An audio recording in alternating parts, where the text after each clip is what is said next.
अस्सलामु अलैकुम रहमतुल्लाहि व बरकातुहू। चैप्टर नंबर 3 स्टार्ट कर लेंगे, इन्फ्लामेशन एंड रिपेयर। ठीक है, तो इन्फ्लामेशन क्या होती है? Inflammation it is the response of the vascularized tissues.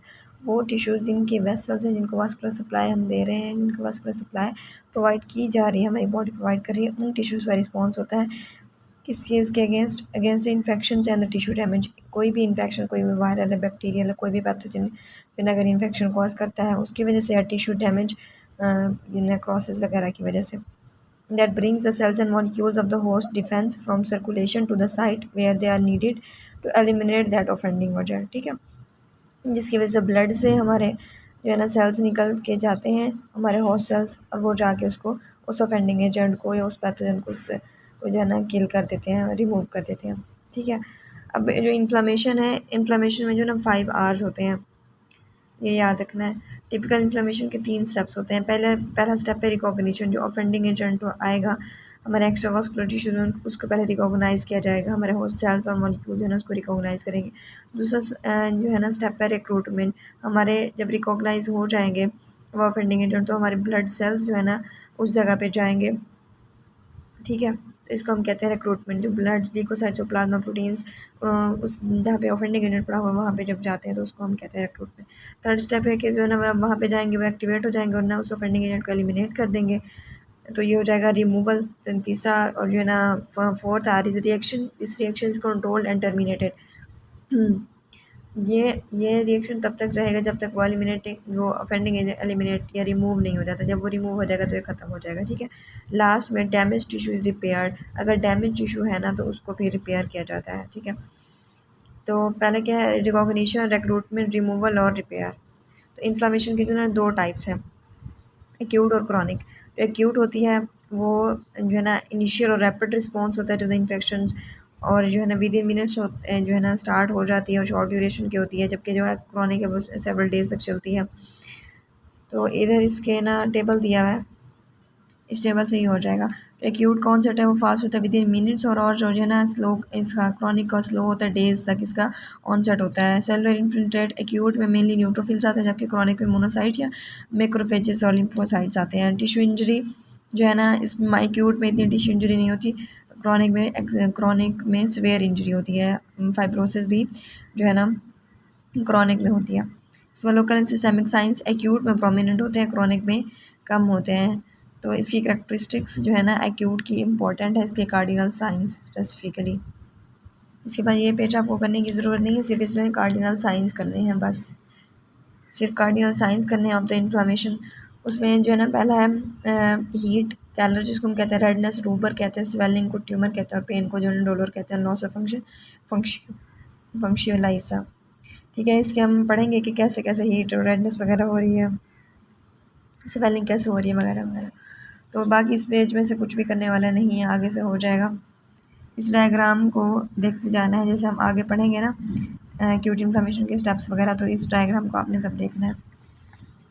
अब है cells and molecules involve in injury. Acute में एक्यूट रेस्पिरेटरी डिस्ट्रेस सिंड्रोम होता है, इसमें न्यूट्रोफिल्स इन्वॉल्व होते हैं। अस्थमा में इओसिनोफिल IgE एंटीबॉडीज़ होती हैं। ग्लोमेरुलोनेफ्राइटिस में एंटीबॉडीज़ होती है, कॉम्प्लीमेंट वगैरह न्यूट्रोफिल्स भी होते हैं। सेप्टिक शॉक में साइटोकाइंस होते हैं। इस तरह क्रॉनिक में अगर देखें तो आर्थराइटिस में लिम्फोसाइट मैक्रोफेजेस भी होते हैं, एंटीबॉडीज़ भी होती हैं। अस्थमा में इओसिनोफिल और IgE एंटीबॉडीज़ होती हैं। एसोसेक्लोरोसिस में मैक्रोफेजेस और लिम्फोसाइट्स, और फाइब्रोसिस में मैक्रोफेजेस और फाइब्रोब्लास्ट। ये तो आपको पता है ना कि न्यूट्रोफिल्स जो है ना इधर इन्वॉल्व होंगे एक्यूट में, और क्रॉनिक में लिम्फोसाइट और मैक्रोफेजेस इन्वॉल्व होंगे। बाकी एंटीबॉडीज़ और जो है ना कुछ जो है ना IgE का बताया हुआ है कि इओसिनोफिल्स वगैरह जैसे अस्थमा में हो रहे हैं। ठीक है, इस पेज में से भी कुछ भी नहीं करना, आगे से हो जाएगा। बेसिक कॉन्सेप्ट यही बताया हुआ है कि जो है ना इन्फ्लामेशन तब ख़त्म हो जाएगी जब ऑफेंडिंग एजेंट जो है ना एलिमिनेट होगा, और क्योंकि जो सारे मीडिएटर्स वगैरह हैं वो ख़त्म हो जाते हैं, और जो एंटी इन्फ्लामेटरी मैकेनिज्म वो एक्टिवेट हो जाते हैं, जिसकी वजह से जो है ना फर्दर डैमेज जो है ना नहीं हो पाता, होस्ट टिश्यूज़ को फर्दर डैमेज नहीं कॉज कराती। इसके बाद जो है ना अगर डैमेज टिश्यू हो गया तो उसकी जगह जो है ना रिपेयर हो जाएगा। कॉजेज़ ऑफ इन्फ्लामेशन में इनके नाम याद रख लें तो भी चलेगा, अंदर कुछ भी डिटेल से नहीं दिया हुआ। इन्फेक्शन हैं, बैक्टीरियल, फंगल, पैरासिटिक, कोई भी इन्फेक्शन हो सकता है। माइल्ड टू सीवियर इनके जो है ना इनकी वजह से कॉन्सिक्वेंसेस जो है ना हो सकते हैं बैक्टीरियल पैथोजेंस की वजह से mild to severe infection cause करा सकती है। इसके बाद टिश्यू नेक्रोसिस है, किसी भी कॉज की वजह से जो नेक्रोसिस हो रही है उसकी में जो है ना इन्फ्लामेशन होगी। इस्कीमिया है, ट्रॉमा है, इंजरी है, केमिकल इंजरी है, कोई भी उसमें जो है ना नेक्रोसिस की वजह से वो होगी। फॉरेन बॉडीज़ है जैसे प्रिंटर, डर्ट और डस्ट, डर्ट और स्विचेस वगैरह, ठीक है। इसके बाद जो है ना कुछ एंडोजिनस सब्सटेंसेस जैसे यूरेट क्रिस्टल या कोलेस्ट्रॉल क्रिस्टल्स वो भी जो है ना डैमेज कॉज कराते हैं, जैसे एथेरोस्क्लेरोसिस वगैरह में होगी। इसके अलावा इम्यून रिएक्शंस हैं, इम्यून रिएक्शंस में हाइपर सेंसिटिविटी रिएक्शन है, हम इम्यूनोलॉजी में पढ़ेंगे। नॉर्मली सेंसिटिविटी हमारी बॉडी की क्या होती है, कोई भी फॉरेन एजेंट, कोई भी जो है ना एंटीजन बाहर से आता है तो हमारी बॉडी उसके लिए सेंसिटिव होती है, वो उसको जो है ना बहुत ज़्यादा जो है ना बॉडी में उसे रिएक्शन चल पड़ते हैं और ना उसको ख़त्म करने की कोशिश करती है। लेकिन अगर ऐसा हो कि कोई नॉर्मल सी जो है ना वो आ रही है, कोई एंटीजन आ रहा है, कोई जैसे कोई पोलन वगैरह हो गया, कोई फूड वगैरह ले ली, तो उसके अगेंस्ट जो है ना हमारी बॉडी बहुत ज़्यादा अगर रिस्पॉन्स शो कर देती है, बहुत ज़्यादा रिएक्शन शो कर देती है, तो उसको हम कहते हैं हाइपर सेंसिटिविटी।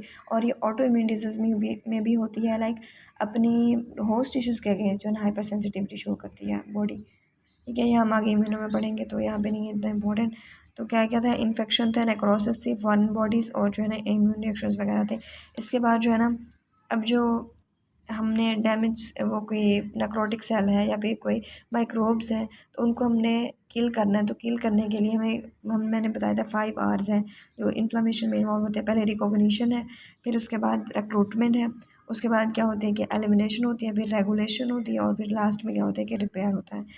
अब जो है रिकॉग्निशन माइक्रोब्स की और डैमेज सेल की, डैमेज सेल यानी नेक्रोटिक सेल्स वगैरह हो गए।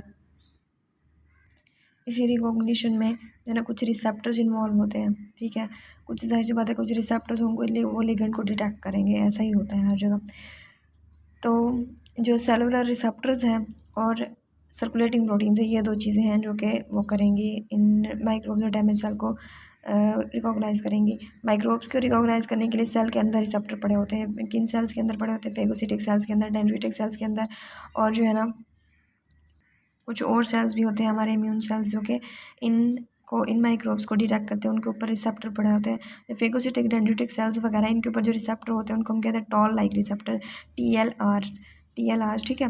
जब कोई इन्फेक्शन वगैरह पैथोजन वगैरह होते हैं तो ये TLR जो है ना डिटेक्ट करते हैं pathogen associated molecular patterns, PAMPs on the surface of microbes वगैरह की सरफेस पे ये पैटर्न्स जो है ना देखते हैं और उनको जो है ना डिटेक्ट कर लेते हैं।